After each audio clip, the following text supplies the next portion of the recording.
Assalamualaikum warahmatullahi wabarakatuh. Halo, selamat pagi. Bertemu lagi di hari keempat kita belajar jarak jauh atau yang dikenal dengan belajar online. Nah, setelah sebelumnya di pembelajaran keempat kita telah belajar tentang jenis-jenis pakaian. Jenis-jenis pakaian itu disesuaikan dengan kebutuhan para penggunanya. Kalau musim dingin berarti butuh pakaian seperti apa, kalau musim panas butuh pakaian seperti apa, kalau misalnya mau pergi kerja butuh pakaian seperti apa, ataupun pakaian juga disesuaikan dengan profesi atau pekerjaan yang sedang kita jalani. Misalnya seperti ibu pergi ke sekolah untuk mengajar, nggak mungkin ibu pakai pakaian polisi. Atau misalnya ibu pergi ke sekolah mau ngajar, nggak mungkin ibu pakai pakaian dokter. Ibu pasti menggunakan pakaian seragam yang dikhususkan untuk seorang guru. Jadi pakaian juga disesuaikan dengan kebutuhan kita. Salah satunya adalah kebutuhan dengan profesi. Sebelum kita lanjut ke sana, ibu ingin menjelaskan kembali tentang bagaimana proses pembuatan dari bahan dasar sampai ke pasar suatu pakaian yang awalnya berasal dari kapas atau berasal dari bulu domba atau berasal dari serat sutra atau berasal dari serat daun sampai akhirnya bisa menjadi sebuah pakaian. Proses pembuatannya itu berawal dari profesi seorang petani. Petani menanam pohon kapas. Pohon kapasnya dipanen. Setelah dipanen dijual kepada pemintal untuk dijadikan sebuah benang. Udah jadi gulungan benang banyak, dijual kepada penenun. Oleh penenun dibuat menjadi selembar kain. Setelah jadi selembar kain, oleh tukang kain dijual lagi kepada penjahit. Oleh tukang jahit dipola itu dibentuk sesuai dengan kebutuhan. Misalnya mau dibikin celana, mau dibikin baju, dibikin jaket, lalu dijahit. Selesai jadi baju dijual kepada pedagang baju. Setelah dijual oleh pedagang baju, barulah seorang konsumen atau kita pengguna membeli pakaian tersebut.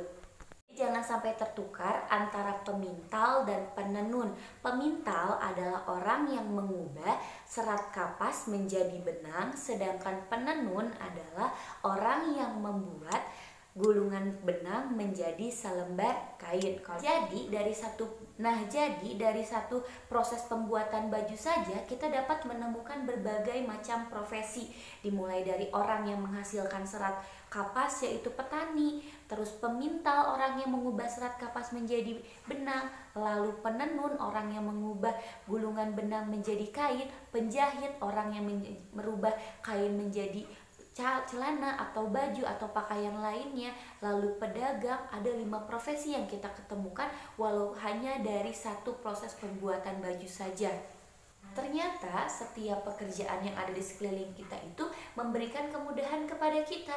Coba kita bayangkan jika tidak ada penjahit, bagaimana kita dapat memperoleh pakaian? Apa kita menjahit sendiri? Sedangkan kemampuan atau keterampilan menjahit itu tidak dimiliki oleh setiap orang, walaupun orang itu akan bisa jika ia berlatih. Tapi tentunya latihan yang dibutuhkannya juga bukan waktu yang singkat, butuh waktu yang panjang. Atau kalau misalnya kita sakit, berarti kita butuh orang yang berjasa lain yang dapat membantu kita untuk sembuh atau menolong jalan kita untuk sembuh. Walaupun namanya sembuh itu datangnya dari Allah, tapi kita hanya bisa berusaha. Kalau kita sakit pasti kita butuh dokter yang tahu, oh harus dikasih obat ini, oh kata dokter harus seperti ini.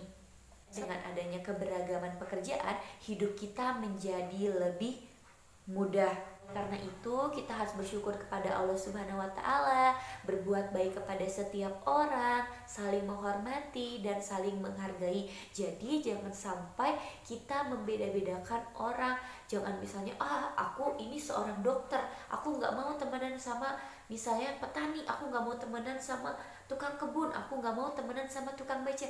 Jangan, karena kita itu saling membutuhkan. Jadi jangan pernah membeda-bedakan orang, apalagi membedakan orang dari status pekerjaannya. Ke tempat di mana tempat itu hanya ada transportasi umumnya adalah beca. Kalau nggak ada tukang beca, masa kita yang harus mengayuh beca untuk berkeliling kota misalnya? Kan tidak mungkin. Dengan adanya tukang beca, oh ada yang mengayuh sepeda. Nah, berkaitan dengan berkeliling, ibu juga kemarin kita sudah belajar tentang simetri lipat. Simetri lipat itu apa? Masih ingat?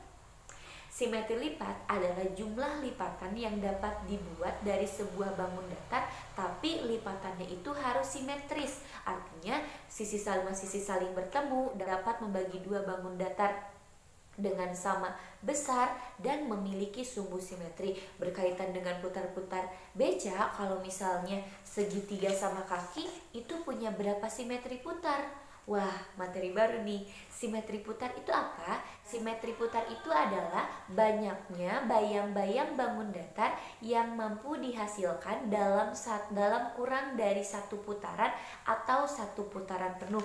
Bagaimana cara menentukan simetri putar? Mari simak penjelasan ini dengan saksama.